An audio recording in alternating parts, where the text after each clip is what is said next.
Kiki. Are you ready? Let's go. Alex J. here. Alex, are you ready to pod? We are ready. Let's get to it. Ready. This is Alex J. Aguiar, and welcome to Pod With Me Quickie. So, you think you're alone? You think you're alone sitting there listening to Pod With Me? Probably not. There's angels all around us. They probably led you to this podcast episode. Anyhow, I ran into this post by Crystal Ann Compton, who's on YouTube. Check her out. Look her up by Crystal Ann Compton and subscribe to her page. She has amazing spiritual stuff, and she talks about angels. They're always around us, and they're always trying to get our attention and give us some hints about what choices to make in life. And Crystal has a lot to say about this. Angels love using numbers and sequences of numbers. This is where they sprinkle patterns or little evidences that they hope we will notice. Upon noticing these evidences, for example, 1111 or 111, 333, what we're supposed to do is then acknowledge it and lean into it and begin a conversation with the angels. Because here's something you need to know about angels. They're not bullies. They're not here to say it's my way or the highway. Instead of telling us exactly what we're supposed to do with our lives, they like to suggest things. They like to give us options and kind of whisper in our ear and say, hey, Crystal, you might want to consider this road over that road. And so they'll do it in gentle ways. Angels are very gentle. They're very loving. They're very nurturing. And they will use these repeating patterns. They will use these sequential numbers to just get your attention so as to cause you to lean into it and begin a conversation. So if you're someone who's seen 1111 or 222 or 333 or all these other numbers, please know your angels are reaching out to you. Anomalous lights.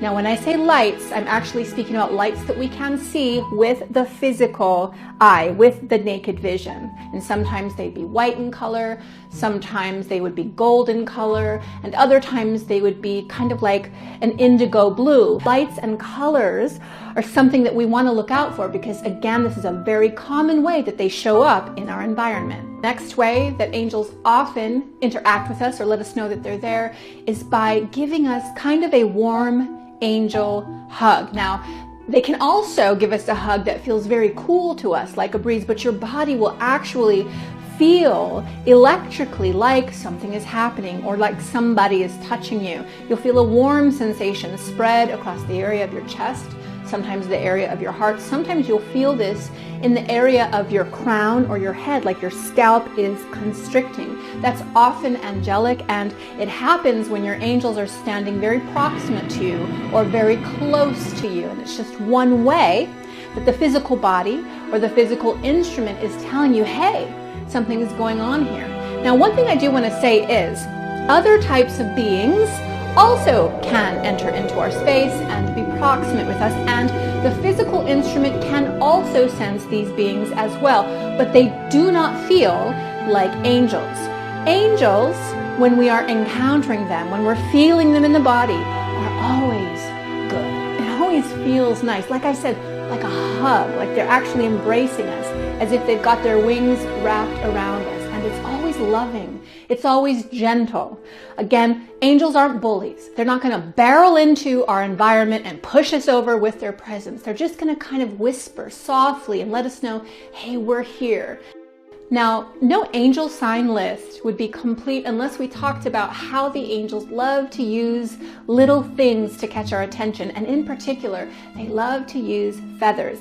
Now, this is usually reported as white feathers, but once you start knowing who your angels are and knowing what the angels do, you'll notice that certain angels will leave for you different kinds of feathers. Maybe one will leave a cardinal feather, one will leave a dove feather, one will leave a white feather, one will leave a blue feather, and so on and so forth. But the angels do love feathers because here in this human reality, the way we envision angels is with these big wings, with these feathers.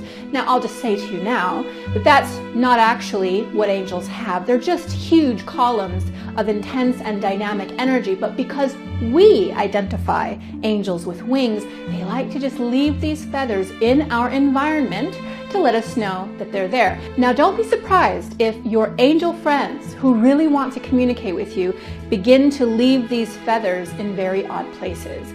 I've heard of people who come home from a long day of work, they've walked into their apartment building, they're at their door, and there, right over the doorknob, is laying a white feather. Other people walk out of a room and then come back into the room just moments later, and there is a feather on the counter or on the stove or on the floor. It shouldn't be there, but it is there. See, angels are powerful beings. They can bring about what we call apports or materializations into the physical reality, and if we're open to it, and if we want to work with our angels, they will absolutely begin to do that. So feathers, all kinds of feathers, are one of those signs that let you know that your angels are definitely around. They want you to be happy. They want you to understand what your purpose is and then to occupy that purpose.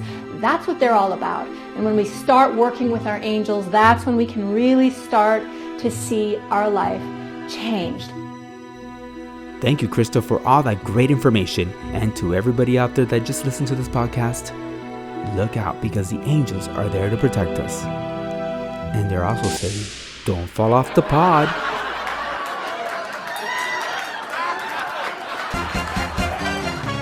For more on Pod With Me, check us out on our social media. On Facebook, we are Pod With Me AJA. On Instagram, Pod With Me. We're also on the Apple Podcast app and Google Podcast app. Check us out there. And that's the best way to listen to Pod With Me. This is Alex J. Aguiar. And until next time, don't fall off the pod. Ready.